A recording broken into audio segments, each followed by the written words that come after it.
Hello and welcome to our quick overview of the mega dungeon build we have done for our upcoming show for the session that we'll be playing the Haunted Halls of Evening Star.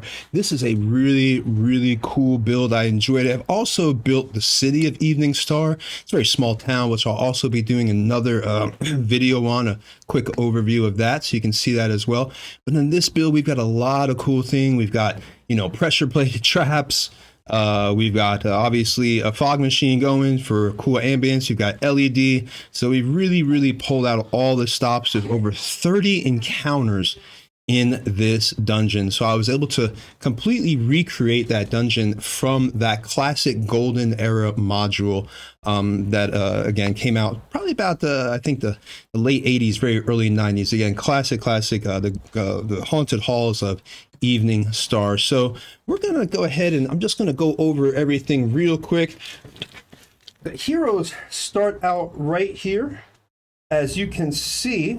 Now this dungeon is built all from Dwarven Forge, and it's decorated with all WizKids stuff. You'll notice that as we go through the dungeon, I've got a lot of minis. We're also sponsored by Reaper, Troll Lord, and as well as Magecraft miniatures. But again, a lot of the decorations are going to be from WizKids. The WizKids line, the dungeon dressing line is a lot. I bought like multiple things of that. And then of course, Dwarven Forge is what we use to build most of the stuff or all the terrain here. There's some of my favorite terrain, although I'm open to using pretty much anything as long as it's high quality and looks good. So again, let's jump into this mega dungeon build so I can show you and hopefully give you a little inspiration for your own builds at home. So again, the heroes start out here, which is the entrance. Now, as they go in, and quick spoiler alert, if you're in my group, my Saturday virtual paid group, or if you're in my Thursday in-person group, stop watching the video right now because you will totally ruin this for yourself and you will have no fun. Trust me, you will regret it. Don't ruin it. Stop now. All right, so now let's move on. They start here. And then they come in. Now this open area in the beginning of the Haunted Halls kind of has like this treasure that's teleported from this area over here. When people touch a certain door, it causes some of the whatever they're wearing to teleport. But as they come in here, I've also done a few changes to this dungeon as well. So when they walk in, I'm going to have it where a swarm of bats kind of comes and attack them from the very start. So they kind of starts a little bit of action because I'm thinking it's going to take a few minutes to get from where they're going to here, from Evening Star to here as they travel overland. So as they come in here, they have the choice to go right or left. I'm going to assume that they go left and start that way. So if they came this way, they're going to move into this nice open area that I've decorated. This is kind of like a guard room area that was called for, that I built in here, and that had called for a bunk bed, nice table. And then of course we go into here and we can see that I built an additional area. Now this area was not included, but I just put it in anyway for a little extra battle or fight or whatever I decide to throw in there. Or if the heroes decide, oops, phone making noise, or if the heroes decide they want to try to run somewhere, maybe they can go in here if they're trying to run away. And of course you'll notice we also have the LED lightings and everything else. So let me go ahead and move that over too, so you can see that we have our cameras here ready to go for you. So there you go. So you should be able to see now a little bit more of the area. We've got the LED lighting, and as they move over, let's assume that they go through this door. Now, what's really cool is this is like a privy area, which is a bathroom and a toilet. Well, basically, a privy was something that just dropped down a toilet. But what's really cool is they have a spider here. So if someone goes to look in here, and there's like a nice little shiny that they're gonna see, a MacGuffin. So they're gonna be like, oh, let me grab that shiny. And when they go to grab it, there's gonna be this spider that creeps down and surprises them. They're gonna get a surprise on them. Now we play second edition rules, which is a lot more lethal. So if you're used to fifth edition and you decide to watch our show, be prepared to watch people die very easily. I also added in, so if they go to this door, now I've added in this really cool area right here, which what I've kind of called my trap area. It's really intense. I'll move you over there so you can see that. So assuming they come down this way, There's going to be some zombies in here. Maybe they'll open the door, maybe they won't. Maybe they'll just run in. Who knows? But either which way, they're going to have to deal with these zombies. And they'll probably think, okay, that was the danger that the DM called for, so everything's going to be okay. Well, they'd be wrong. So they come around this corner, and here goes, these lethal traps that I put in. We've got a falling log trap here, and this trap is actually pressure plated. It doesn't always work perfectly, but the fact that it does sometimes at all, when you put the mini, I can get it right there. If you put the mini in, it's supposed to pop up. Well, it pops up most of the time, and this thing will swing down and hit the mini. Let's see if I can get it right there. There we go. Yeah, it went. So it pops down and hits the mini and whoosh, and knocks the mini over. So hopefully they'll do their traps. They'll have a rogue. Rogues are a lot more valuable in SUI because they're only people that can really check for traps. So hopefully they'll check for that trap as they go around the corner. But if they don't, oh boy, they're going to get hit and it's going to hurt. So then they keep going. And here's another lethal little trap is I put this net here. If they find that, they might be thinking, okay, good, we found this net, no problem. But what they don't realize is there's another one right around the corner. And as they go, let me see if I can get that on the camera for you. Make sure you can see that. You should be able to see this right here. So as this net, now, if they don't find the net, even better.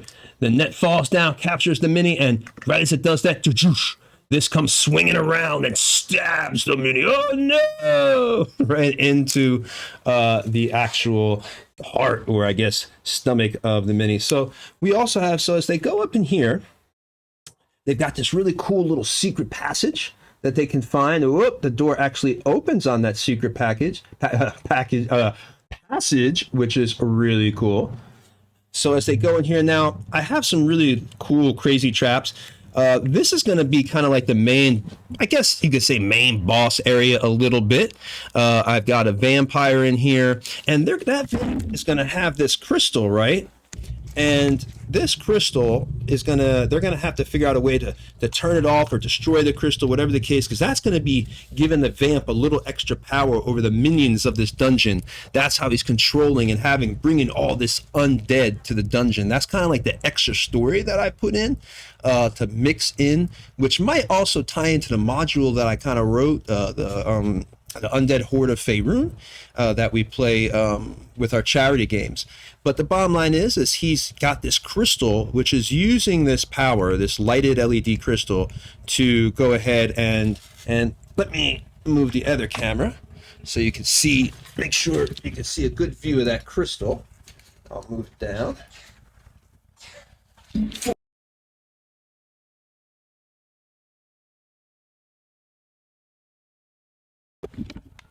On the camera, each view should be hopefully show you both here. So again, you got this crystal, you got his sarcophagus here, so they're going to have to fight in here whenever they get here and deal with that.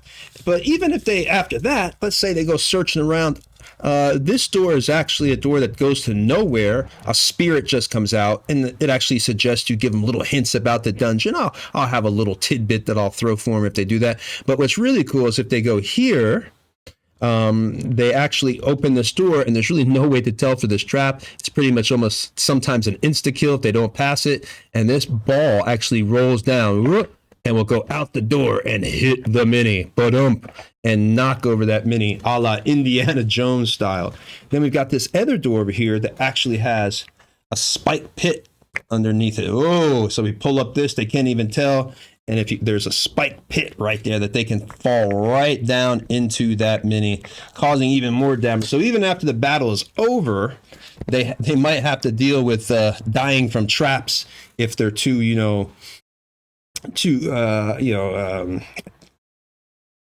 confident and run to it. So they keep going around and they move around here. And let's say though that they didn't go this way. Let's say they kind of went up here. I'll move it back around the window so let's say the minis decide they wanted to go up here. So they go up in here, and here's a little, I'm very cruel. So they check this door, it's fine. They see it's just a bedroom. They check this door. They think, okay, it's just some bedrooms. They go check this door, and this door is actually a mimic. So when it goes to touch the door to check for traps, the mimic already has them. So then they'll have to deal with that mimic. And there might be some wandering monsters. I have a bunch of wandering monsters I keep here: centipedes, wights, ghouls. And even if I want to be really cruel, I could always throw that undead beholder in there somewhere, which would be vicious, vicious, vicious. So, but yeah, the mimic will get them right there. So they've shown you now, they've gone up here. So let's go ahead and assume they go the other way. So if they go the other way, as you can see, let the camera catch over there. They would be walking from here. Well, might be a little bit too far for you. There we go. All right, so if they came from here, they'd walk around into here, they'd come up into here, and they have this door right here. If they open it, this is another extra area. As you can see, more LED stuff that I put in here, some flicker. And these torches actually flicker, which is really cool. So if they walk into there, there's going to be some ghosts that they're going to have to deal with, which is going to be a little rough for them. So they're going to have to deal with some ghosts and that. But this is just another little guard area. And then if they went down to this area, this is, although it's a dead end, kind of like a junk pile, there's some cool little things in here they might be able to find. I haven't decided if I want to have a little beastie come out and grab. And this might be the one thing they find that they're like, wait a minute, nothing's going to get us? So they might be safe, but not safe for long. So if they leave this room and they go up into here, you'll notice that there's actually right here, this actually passage opens. This is a secret passage. I can pull it out. Similar to this one, similar to the other one I showed you on the other side with the boulder. Those actually slide out, so they can't tell when they're playing that that's a fake wall. But when they open it, it's just another little area. It has like some goodies, cobwebs, basically an empty area. But what's really cool is this whole passage, once they lift up, and let me put the other camera over there, make sure you can see that.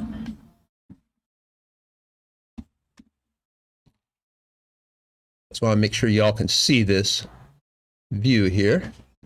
So like I said, what's really cool is there's actually a portcullis right here. And this portcullis, once they lift it, or I'll have a hole in it so one person can kind of crawl through. After that person crawls through, a net is dropped by these goblins. And then this door, this swings open.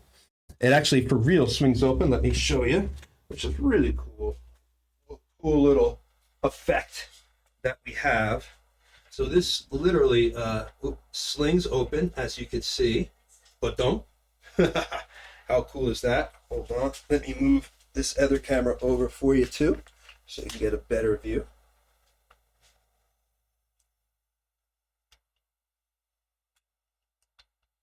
All right. So that wall actually swings open, and goblins will come rushing out from behind them. They'll have no idea they're there. So they'll think, oh, wow, we found this secret passage over here. We're cool. Then they'll go through here, net drops, and bam, it's on. Goblins from the front, goblins from the back. Then this passage kind of just leads to expansion areas if you want to make it further expansion into the adventure. And of course, now let's go back. Let's assume they went forward, that they just went straight, because there's 3 different options. So now they got to deal with this trap, and this is a crazy trap right in here. Let me move the camera so you can see where we're at too as well.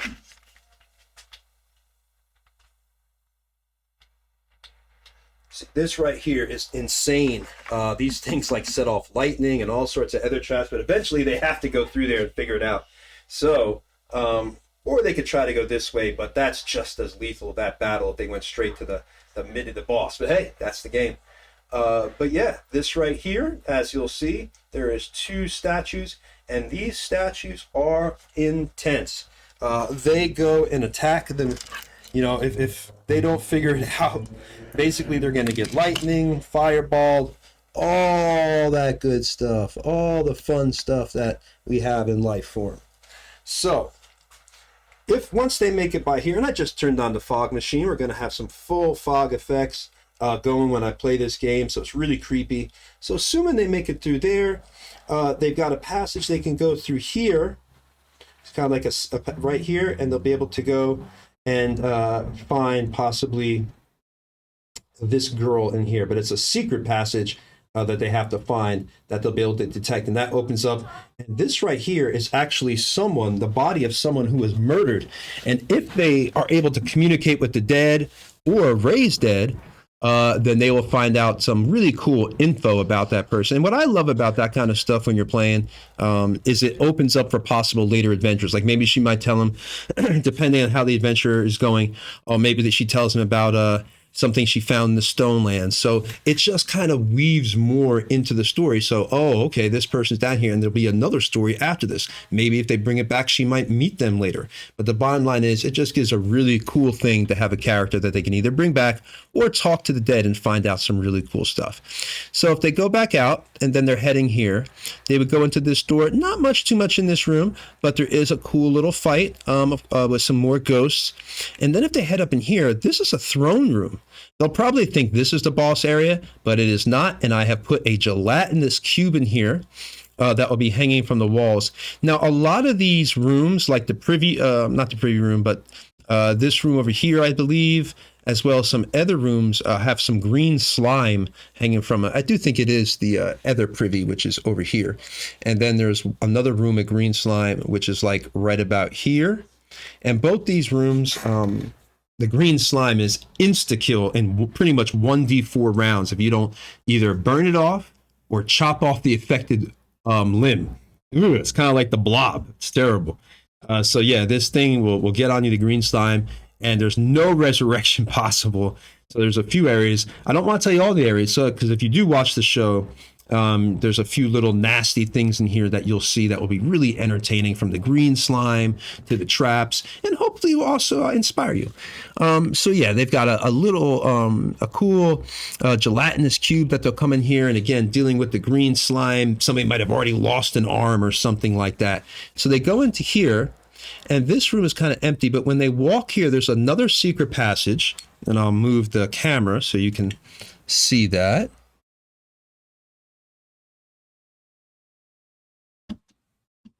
And as you see, this swings open as well. Doop, doop, doop. And in here, there's going to be some 3 skeletons I'll instantly attack, as well as a mummy that will be alerted, and he'll crawl out and begin fighting. But assuming they survive that, then they're going to get to a cool little spot to find some gear up here. I actually put down it calls for scrolls, some books, a room, and also a manual of dexterity. So someone's going to be very happy because they're going to get their dex raised. But there's another secret door, and this one slides just like the other one. I'll show you real quick if I can. It's really cool. See, it slides out, and then you can put it back in, kind of like a wall, and it looks just like a wall. They can't tell when they're playing, so they'll think, oh wow, it's just a secret wall there. So then they've got this door, and this door leads into the Lord's chamber, because this place also was a hideout for Rivior, which was a very, very famous rogue. So he had kept this place as one of his possible hideouts, and some of these passages, like the expansion passages I told you, can lead up into Rivior's other hideouts and things like that, cobbled hideouts, or anything that you just want to do as a DM. But this is generally the Lord's area. And when they come in here, what's really, really cool about this area, and I'll just get over there so you can see it, hopefully. What's really cool is in this area, they actually have a girl who is asleep, which was at one time, although this might not be too completely correct, this is the adventure, it kind of was his slave. Not a nice guy. Slavery is never cool. Obviously, slavery is bad, but it's a really bad thing. But yeah, it calls for that.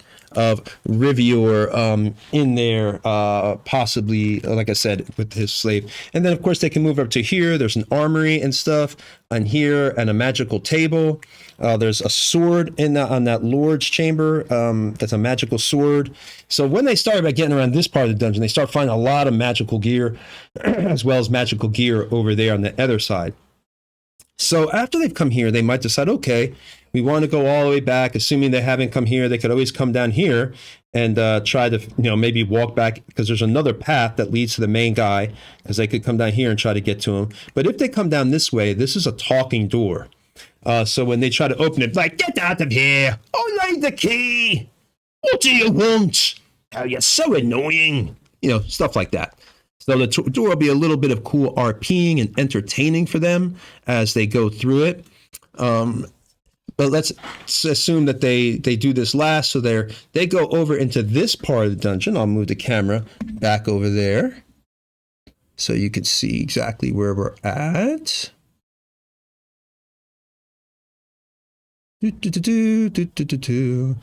All right.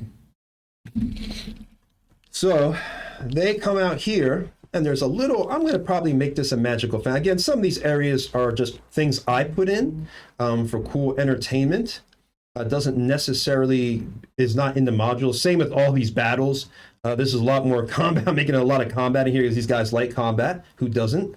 But yeah, there's not all these, there's no magical fountain. But just, again, as a DM, you want to make it cool things. I always try to add little things that will add extra RP spice, and things that will also always kind of throw a little bit of a monkey wrench, fun monkey wrenches. They'll be like, should we drink from that fountain? Should we not? So it just gives some things, encounters that aren't always combat directly related. Also in this room, there's a really cool magical painting right in this room, the throne room, which they could find. So they go in here, and this room is basically the banquet hall. And there's some, it's basically empty, but what's really cool, I forgot to put the LEDs on. There's an LEDs on the wall. These skulls light up, but there's some shadows in here. They're going to have to deal with that shadow battle and see if they survive that. So again, they're just going through these dungeons, and all the while there's going to be random battles. Now, and also for this dungeon, I want to mention really quick, the only spot I did an elevation for was over here.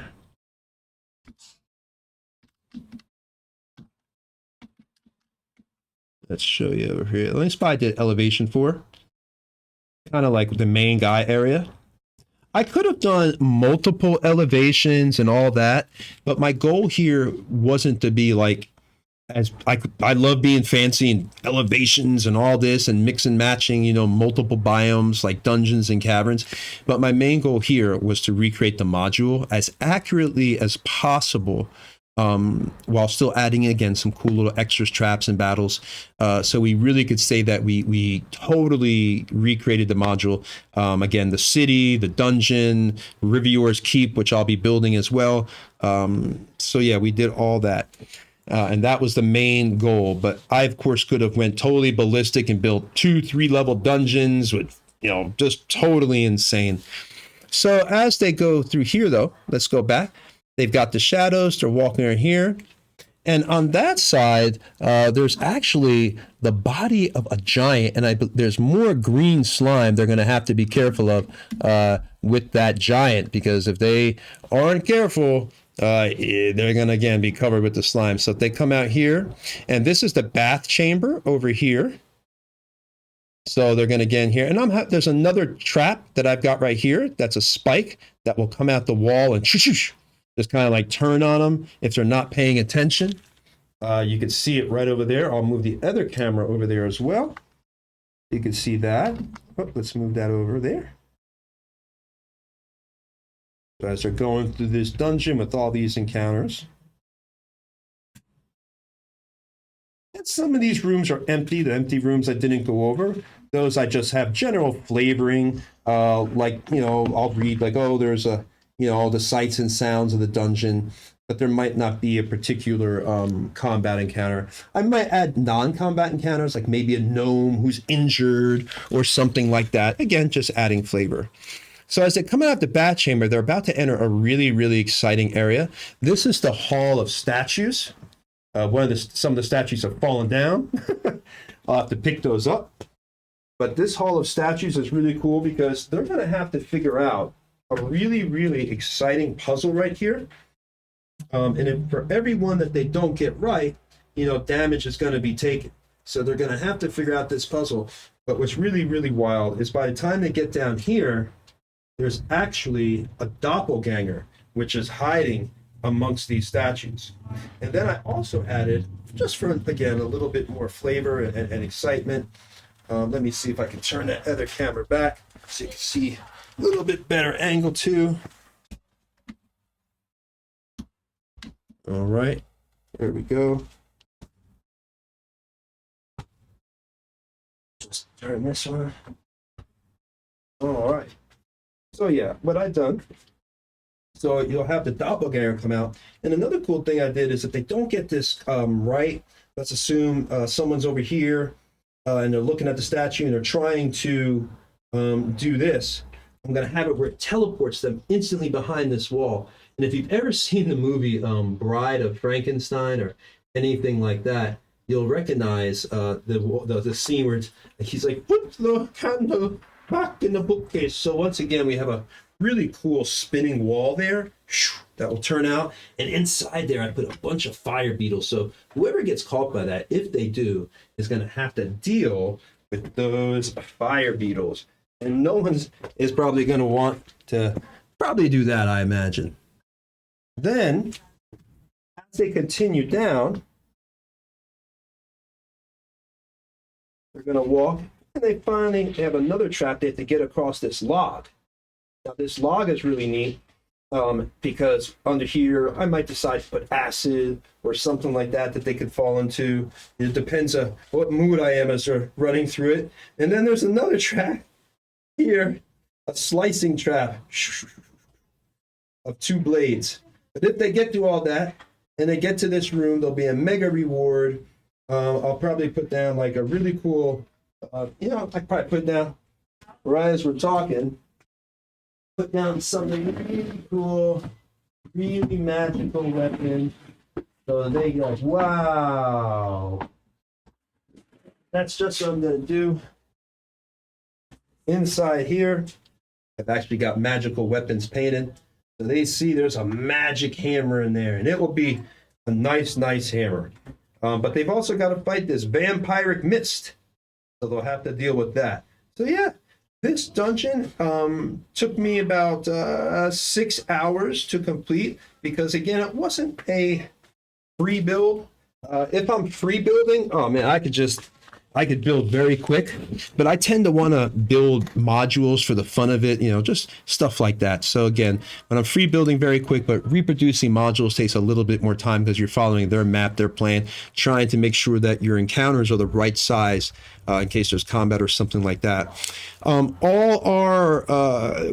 this stuff is used at 5 space, so everything is already gridded for combat. You'll notice that. All those little squares, so everybody moves, they're 30 feet or whatever during combat, depending on, they might have a little bit more, it depends on where they're at. And then people also ask, how I do it where they don't see anything, that all they're seeing is just, they think they see the whole dungeon, but they don't. I actually have a very, very simple solution. I have black cardstock paper that I cut, and then I put it over the stuff. So it's like the fog of war, and they cannot see anything that is coming.